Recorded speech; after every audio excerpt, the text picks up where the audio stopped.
এই যে রান্নাবান্নার ক্লিপিংগুলো দেখছেন, এটা আমাদের আগের দিন রাতের, মানে হলো শ্রাদ্ধের দিন। আমরা তো লুচি খেয়েছিলাম সকালে, তার জন্য রাতে হয়েছিল ভাত, পটলের তরকারিটা আমি করেছিলাম।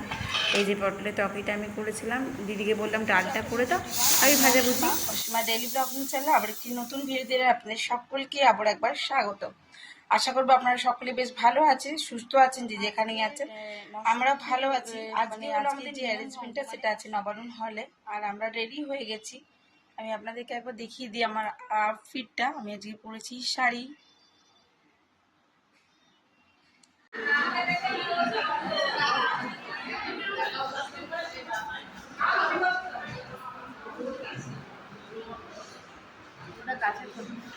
ছবিটা ক্লিয়ার আছে, ছবিটা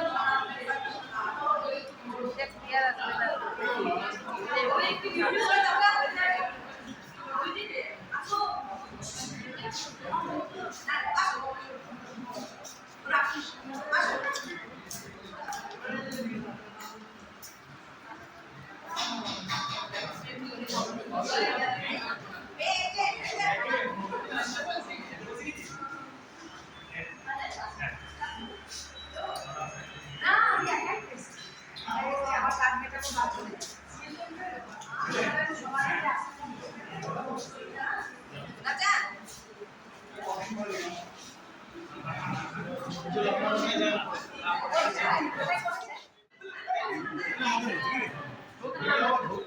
যাই হোক, আমরা অনেকক্ষণ বাড়ি চলে এসেছি। আপনাদের সঙ্গে অল্প অল্প সামান্য ক্লিপিং আমি শেয়ার করলাম। আর এখন ঘড়িতে বাজলো কথা বলুন তো 3:55। আমি এখনো সাড়ে চারি করেছি। আর আমরা অনেকক্ষণই চলে এসেছি। তারপরে আমি গিয়ে পরে মায়ের জন্য খাবারটা নিয়ে আসলাম। ফের এসে মাকে বেড়ে টেড়ে দিয়ে ফের আমি গেলাম। ভিডিও ফুটেজটা আজকে মিঠি তুলেছিল, তো জানি না যে কতটা কী তুলেছে, আমি এখনও চেক করিনি। তো যাই হোক, আমি আপনাদের সঙ্গে একবার রিপিট করে দিচ্ছি। আর আমি আজকে যেহেতু আমাদের নিয়ম ভঙ্গ হয়ে গেল, তার জন্য আমি আজকে শাখাগুলো করে নিয়েছি। আচ্ছা ঠিক আছে, চলুন তো বলি আপনাদের সঙ্গে। সাদা ভাত হয়েছিল, মুগের ডাল হয়েছিল, শুক্তো হয়েছিল, আলু ভাজা হয়েছিল, ওই ঝুরি আলু ভাজাটা হয়েছিল, ঝুরি আলু ভাজা হয়েছিল। ফের হয়েছিল আপনার ধোকার ডালনা হয়েছিল। তারপরে নেক্সট হয়েছিল কী বলুন তো, ইলিশ মাছের ঝাল দিয়া। আমাকে ইলিশ মাছ খুব ভালো লাগে, আমি ঘরে ওই জন্য এনে খুব খাই। কিন্তু এখন যেহেতু আমাকে ডাক্তারের বারণ আছে, মানে সর্ষেটা আমার খাওয়া এখনো, মানে আমার লিভারের জন্য আর কি আমাকে বারণ করা হয়েছে, তো ওটা আমি একটু এখন অ্যাভয়েড করেই চলি। বাট বাইরে গেলে অল্প স্বল্প একটু একটু আমি খাই। আর করেছিল কাতলা মাছ করেছিল, মানে কাতলা কালিয়া করেছিল। আর হয়েছিল গিয়ে দুরকম মিষ্টি, একটা ভাজা মিষ্টি ছিল, একটা সাদা মিষ্টি ছিল। আর হয়েছিল এরকম দইয়ের ভাঁড় দেওয়া হয়েছিল, যেটা এখন আশীর্বাদও পাওয়া যায়, সেরকম দই দেওয়া হয়েছিল। পাঁপড়, চাটনি, এগুলো তো আছে, আর হজমলা। আর যদিও আমি দইটা খাইনি, নিয়ে চলে এসেছি। খানিকক্ষণ বসেছিলাম, একটু দিদিভাইদের সঙ্গে গল্প টল্প করলাম, সেগুলো আর ফুটেজে শেয়ার করিনি।